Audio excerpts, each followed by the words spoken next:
Bienvenue sur la chaîne actuqc.com. Cet article est tiré du Forum économique mondial. Titre de l'article: Le temps de la grande remise à zéro. Début de l'article en date du 3 juin 2020. Un meilleur monde peut survenir de cette crise si nous agissons rapidement et conjointement, écrit le professeur Klaus Schwab. Les changements que nous avons déjà observés face au Covid-19 prouvent qu'il est possible de repenser nos fondements économiques et sociaux. Ceci est notre meilleure chance d'instaurer le capitalisme des parties prenantes. Voici comment nous pouvons y parvenir.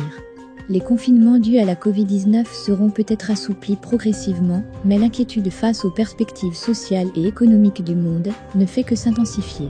Il y a de bonnes raisons de s'inquiéter. Une forte récession économique a déjà commencé et nous pourrions être confrontés à la pire dépression depuis les années 1930. Mais, bien que cette conclusion soit probable, elle n'est pas inévitable. Pour obtenir de meilleurs résultats, le monde doit agir conjointement et rapidement pour repenser tous les aspects de nos sociétés et économies, de l'éducation aux contrats sociaux en passant par les conditions de travail.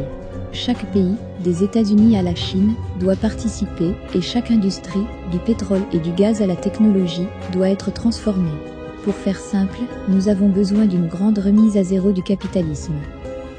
Que fait le Forum économique mondial à propos de l'épidémie coronavirus ? De nombreuses raisons justifient de lancer cette grande remise à zéro, mais la plus urgente est la Covid-19. À l'origine de centaines de milliers de morts à ce jour, la pandémie représente l'une des pires crises de santé publique qu'a récemment connue l'histoire. Et les victimes continuant d'augmenter, dans de nombreuses parties du monde, nous sommes loin d'en avoir fini avec cette crise. Elle aura de graves conséquences à long terme sur la croissance économique, la dette publique, l'emploi et le bien-être humain.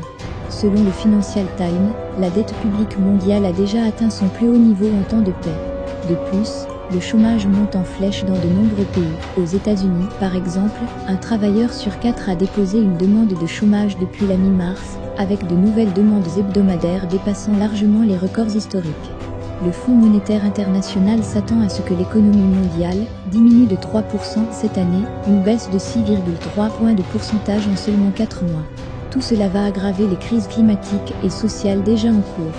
Certains pays ont déjà utilisé la crise de la Covid-19 comme prétexte pour alléger les mesures de protection environnementale et leur application. Et les frustrations liées aux fléaux sociaux, comme l'augmentation des inégalités, la richesse combinée des milliardaires américains a augmenté pendant la crise, s'intensifient. Si elles ne sont pas traitées, ces crises, ainsi que la Covid-19, vont s'intensifier et le monde sera encore moins durable, moins équitable et plus fragile. Des mesures incrémentielles et des solutions ad hoc ne suffiront pas à empêcher ce scénario. Nous devons construire des fondations entièrement nouvelles pour nos systèmes économiques et sociaux. Le niveau de coopération et d'ambition que cela implique est sans précédent. Mais il ne s'agit pas d'un rêve impossible. En effet, un des points positifs de la pandémie est qu'elle a montré à quelle vitesse nous pouvions apporter des changements radicaux à nos modes de vie. Presque instantanément, la crise a contraint les entreprises et les particuliers à abandonner des pratiques longtemps considérées comme essentielles, des voyages aériens fréquents au travail dans un bureau.